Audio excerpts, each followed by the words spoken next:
Oke, ini waktunya gue untuk bahas Mail. Jujur tadi pagi gue baru tahu nih masalah Mail, karena seperti yang kalian tahu gue itu sekarang lagi seru-serunya dagang. Gue lagi happy-happynya jualan. Jadi tadi pagi gue live dan banyak yang bilang, Kak, Mail digerebek, Mail digerebek. Nah, ini pemikiran si bodoh ini ya, gue sebagai orang awam itu mikirnya kalau nggak narko, museum. Bener kan? Karena yang namanya penggerebekan itu identik sama museum atau narko. Ternyata enggak, coy. Gue itu nggak mau ikut campur yang masalah MM-an itu ya. Gue nggak tahu, gue tidak tahu bentuknya seperti apa. Duit 5M itu gue tidak pernah melihat, yang 2M juga gue nggak tahu. Karena kalau kita perhatikan ini sudah semakin sudah semakin melebar kemana-mana. Yang tadinya fokusnya itu si Sahrul jadi tersangka, terus backingan-backingannya pada muncul semua dan melebar kemana-mana. Tiba-tiba Laura kabur. Ini udah makin kayak benang kusut, bener gak? Gue cuma mau fokus di masalah penistaan agamanya si Sahrul. Tapi untuk yang satu ini, gue ini udah gak beres. Si Mail ini kan baru bisa tidur tuh pagi ya. Jadi dia baru tidur jam 5:30. Terus tiba-tiba dia kebangun karena ada suara yang nyongkel-nyongkel. Ada suara orang nyongkel-nyongkel heksosnya dia. Kebangun ada dibukalah. Tiba-tiba pas dibuka ada 9 orang petugas kepolisian ya menggeruduk masuk.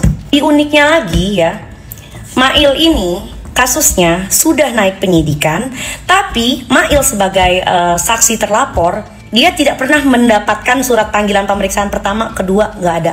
Surat pemeriksaan dia itu baru diterima saat penggerebekan itu. Dan kocaknya lagi, lawaknya lagi nih, cuma HP-nya yang diambil. Mailnya tidak diamankan. Udah gitu lucunya, ada surat dari pengadilan juga.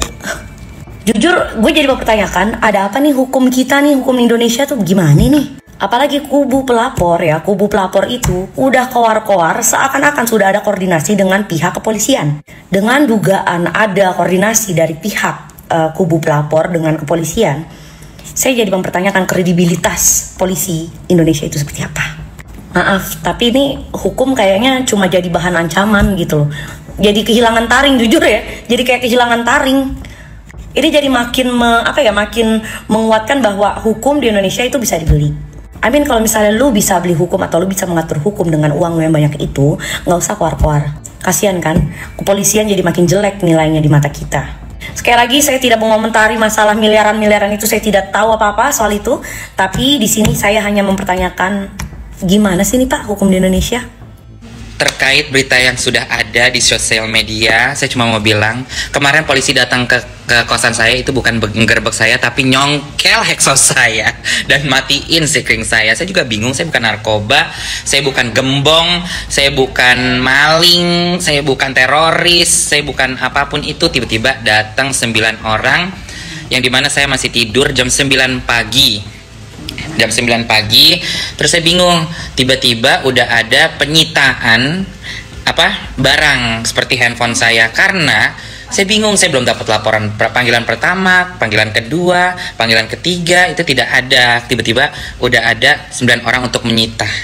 Saya juga bingung, itu Bapak polisi, saya bertanya, Bapak polisi itu kemarin mungkin dapat mobil satu-satu kali ya dari pelapor ya, bagaimana? Kepada Bapak Kapolri yang terhormat Bapak Sigit, Pak, gimana Pak? Katanya Bapak lagi bebenah untuk supaya warga rakyat Indonesia ini percaya lagi sama polisi. Tapi kenapa masih ada yang melenceng? Ini dari polisi cyber. Polisi cyber yang dimana dia tiba-tiba, saya belum dapat surat panggilan apapun, tiba-tiba udah ada penggerbekan di tanggal 15 Januari kemarin. Gitu, saya juga bingung Pak, saya tidak ada panggilan pertama, tidak ada panggilan kedua, terus dia gitu. Tiba-tiba itu yang ngelapor di tanggal 3 Desember sampai naik ke penyidikan tanggal 30 Desember. Itu gimana Pak? Itu gimana? Polisi cyber ini apakah sudah dapat mobil atau dapat rumah satu-satu? Saya tidak tahu karena prosesnya begitu cepat. Tolong Bapak Kapolri, Bapak Sigit, jangan karena saya rakyat kecil saya diginiin. Coba Bapak, terima kasih Pak, salam hormat.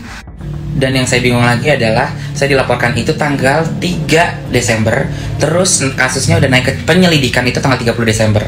Tapi kemarin bapak-bapak oknum dari cyber baru ngasih saya surat panggilan pertama itu untuk di tanggal 17 Januari, yang dimana saya harus ke Timika. Tapi kenapa saya bingungnya adalah kenapa udah ada penggeledahan dan penyitaan barang, yaitu handphone saya. Dan mereka nih, bapak-bapak oknum cyber ini, mereka sampai tahu handphone saya itu iPhone 15 Pro Max. Yang mereka cari adalah di awal itu pas mereka masuk ke kamar saya, setelah nyongkel Hexos saya, itu yang mereka cari adalah mana iPhone 15 Pro Max-nya. Coba tolong buat Bapak Kapolri yang terhormat Bapak Sigit, tolong benahi ini oknum-oknum cyber yang kemarin. Terima kasih Pak.